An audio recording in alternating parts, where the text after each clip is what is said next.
Enkiiko ebuutikidde abapoliisi b'e Kalangala mu bizinga by'Essese munnaabwe SP Wilson Masereka bwaddusiddwa mu ddwaliro ng'ataawoola obulimu bw'okugulu okutuusa mu bibiri. Wesimbamu kkobe buti.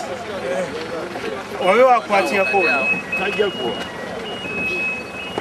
SP Masereka asangiddwa ku mwalo gw'e Bugoma ng'abazira kisa bayambako mukazi we okumujja ku kabanga lya poliisi emujje ku bizinga okumussa ku ndala y'ekitongole emwongedde e Masaka ng'emuyisa ku kidyeri ky'e Bukakata. Twafunyeemu ekikangabwa omuserikale waffe abadde ali ku mulimu ng'addusa ng'ayagala kukwata omusibe abadde atoloka n'agwa mu kinnya n'amenyeka okugulu. Masereka abadde mu bulumi ng'ebigambo ayogera bitonotono ku buzibu bwafunye ng'agoba omubbi.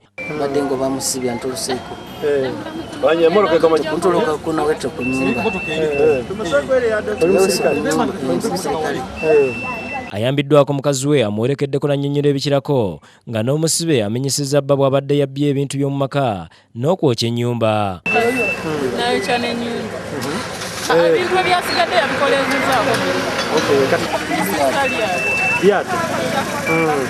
Omuduumizi wa poliisi e Kalangala SP Godfrey Mate alaze obuzibu bw'entambula y'okubizinga n'obutabawo ddwaliro ly'amaanyi kumpi nti bibazibuwaliza okwanguya okutaasa abafunye obuzibu ku bujjanjabi obw'amangu.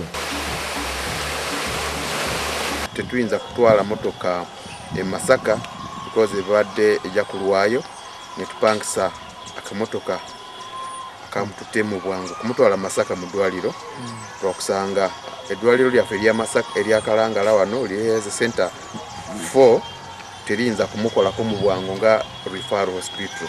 Abasese abalala okubadde n'eyali omubaka w'ekyamuswa mu Paalamenti Moses Kabuusu boogedde ku buzibu bw'abasiŋŋaana okufunira abalwadde obuyambi obw'amangu ekituusa n'abamu okufiira mu kkubo. Egisinga ne bwegwa musango omubbi gwe banaatwala bamuggyako essente basooke omutwala afune amafuta oba omubbi oba ono gwe babbye oba gwe batemudde n'olabanga n'obuwunya ekitundu nga kino ekirina obuzibu poliisi erina eryato limu eryato nayo siryayo community yaligiwa teriba na mafuta. Mata ategeeza nti oluvannyuma omusibe Ssemwogerere yatuusizza Maseruka ku kibambulira poliisi y'e Mazinga ezzeemu n'emukwata. Olwedde bamaze kumukwata because ku kizinga talina watolekera olwedde naye bagenda kumuleeta omutwale mu kooti. Ssennabulya Baagala ayina yakusakidde gweno kwa Bukedde TV.